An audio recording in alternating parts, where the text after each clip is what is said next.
Ayan, nagsalang tayo ng sinaing. Try natin magsaing. Switch natin siya sa cook. Ayan, bumitaw kaagad yung switch niya. Ayan o, hindi na mag-lock. Pero yung sabaw ng sinaing natin, ayan o, pakulo pa lang. Paumpisa pa lang na kumulo. Pero bumitaw na yung switch niya.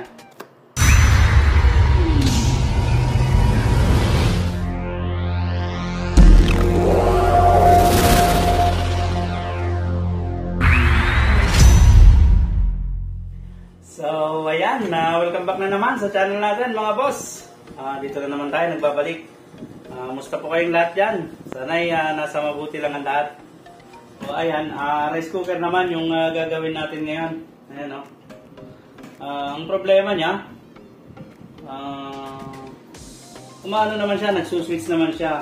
Ayan o. Naglalak naman. Tingnan natin. Ayan, naka-warm siya. Nagsuswitch naman, naglalak naman to. Ayan o. Ayan, pumupunta siya sa cook. Kaya lang, ang problema niya, hindi pa kumukulo yung yung tubig niya. Bumibitaw na kaagad to.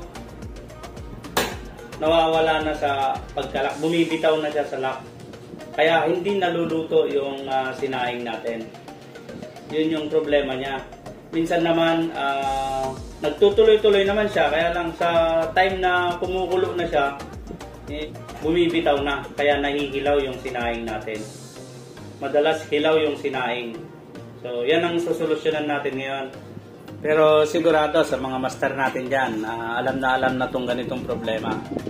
So, gagawin lang natin tong video na to para sa mga walang idea o kaya sa mga gustong mag-DIY kung paano ayusin yung mga ganitong problema.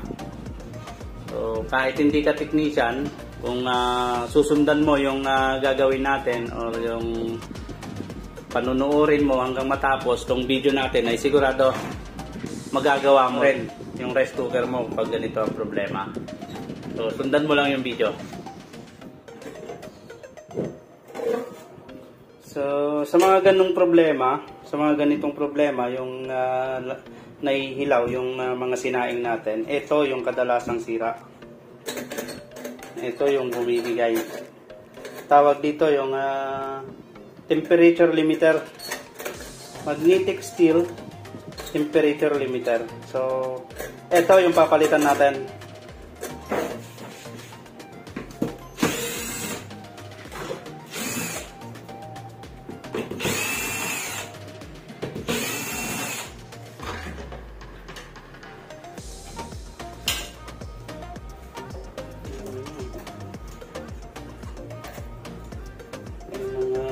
Agyo na.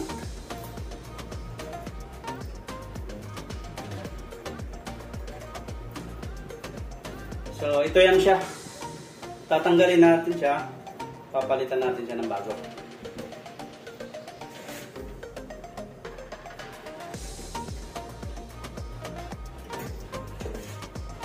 So, ang pinakalak lang niya, yung nakayupi.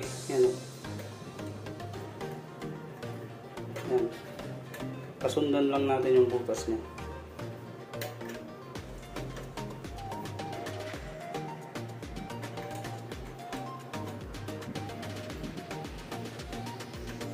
Madali lang naman siya kasi lata lang siya.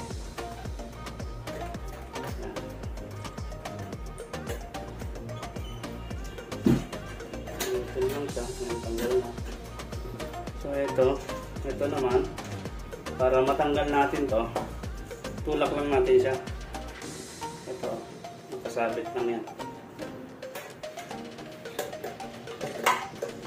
Dahan-dahan lang kasi matatalas tong gilid nito, baka sumabit tong kamay natin, yari.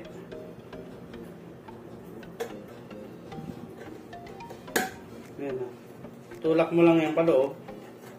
Ayan, tuluwag na yan. Kabila mo, dalawa lang yan eh.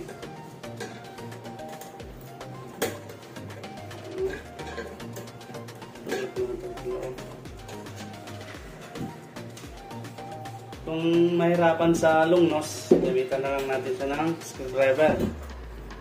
Tulak natin siya pa loob. Ayan. Dito sa kabila. Tiyupin lang to. Kasi nakasabit lang naman yun. Tapos tutulak na natin yan.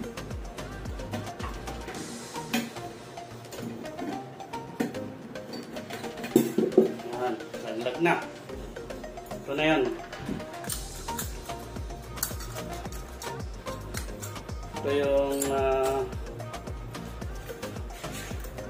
temperature limiter. Magnetic steel temperature limiter ang tawag dito. Ito yung bumibitaw. Ito yung nagsuswitch at bumibitaw pag na-reach na niya yung maximum temperature niya. Pag na-reach niya na yung temperature na kung saan luto na yung kanin. So ito yung papalitan natin dahil maaaring malfunction na to. Ito, mortar tayo sa online. Meron naman nabibili online. Marami yan. Ito, bago ikakabit natin. Ito yung luma. So,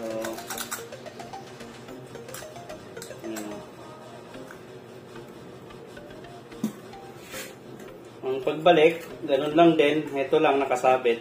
Yan. Nakaganyan lang yan eh. Ano.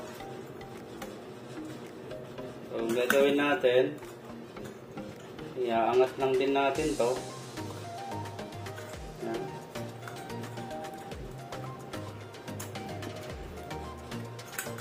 Parehas. Tsaka natin yuyupin mamaya kasi baka hindi natin mana. Ayan na lang. Isok-sok muna natin siya.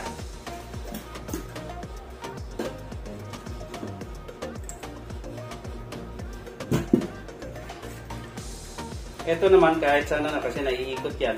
Kaya kahit anong posisyon.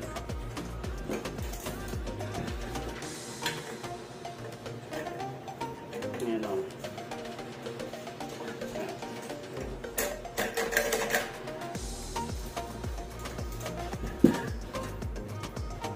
Kagaya kanina, parehas lang din sila ng ano yan.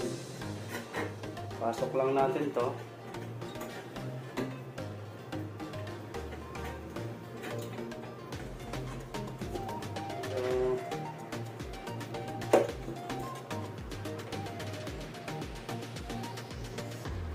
Natin para pumasok siya sa butas.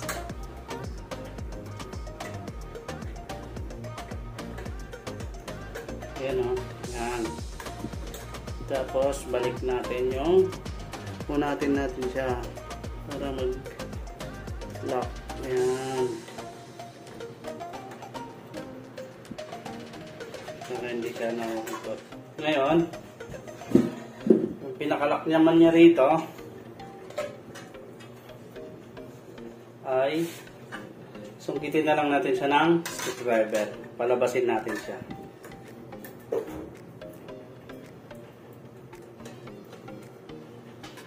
Para mag-lock.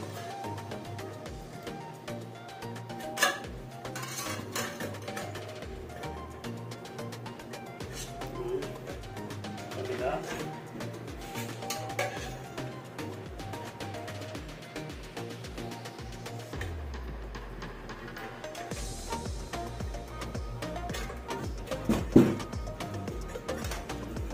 Isa pa.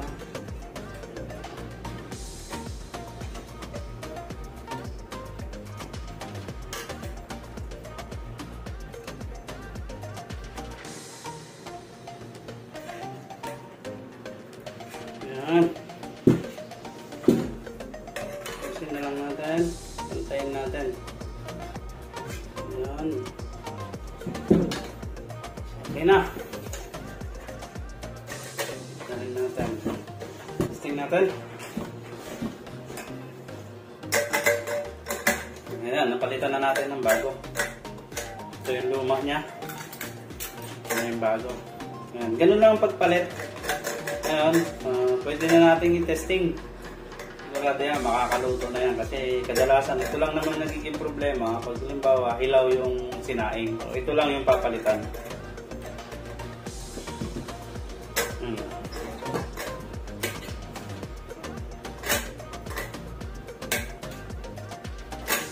So, sa mga may ganitong problema at gusto mag-DIY, sundan lang yung video natin. May nabibili naman tong parts na ganito sa online. Type nyo lang rice cooker temperature limiter. Lalabas po yan. So, yun lang po. At meron nga pala tayong bagong channel. Pakisuportahan naman po, Manlalon TV. Lalagay ko yung link sa baba. So, pakisuportahan naman po. Konting support naman dyan. Sa mga subscriber natin dyan, pakipasyalo naman po. At pakisubscribe na rin.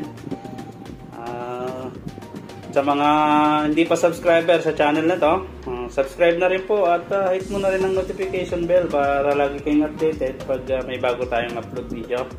Maraming salamat po sa panonood. Lalong-lalo na sa mga subscriber na natin dyan at sa mga magiging subscriber pa natin. Maraming salamat po sa patuloy niyong pagsuporta. God bless po sa ating lahat.